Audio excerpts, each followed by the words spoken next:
नमस्कार मंडळी, चला तर आणखीन एक छान असा व्हिडिओ अगदी नेहमीप्रमाणेच तुमच्याबरोबर शेअर करते. तुमच्या सगळ्यांच्या खूप छान छान कमेंट्स मला येत आहेत आणि खूप भारी वाटतं कमेंट वाचताना. खरंच खूप म्हणजे खूप छान कमेंट्स आहेत तुमच्या सगळ्यांच्या, त्याच्यासाठी मनापासून धन्यवाद. आणि ही होती काल गुरुवारची रांगोळी. कालची रांगोळी आणि जेवण तुमच्याबरोबर शेअर करत आहे. तर ह्याचा डिटेल व्हिडिओ मी तुमच्याबरोबर लवकरच शेअर करीन ह्या रांगोळीचा. त्याच्यानंतरच्या जेवणामध्ये गोडमध्ये मी मालपुआ बनवला होता. त्याच्यानंतर हे आहे वरण आणि भाजीमध्ये ना मिक्स व्हेजिटेबलची भाजी मी बनवली होती आणि खूप सुंदर झाली होती भाजी. ह्याचासुद्धा डिटेलमध्ये मी मी कशी बनवली ते मी तुमच्याबरोबर रेसिपी नक्की शेअर करेन. ही आहे गवार,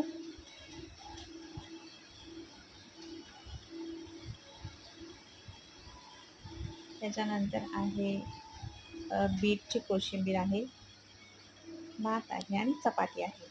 तर हे होतं जेवण. कसं वाटलं नक्की कमेंट करून सांगा आणि व्हिडिओ आवडला असेल तर लाईक, शेअर आणि सबस्क्राईब.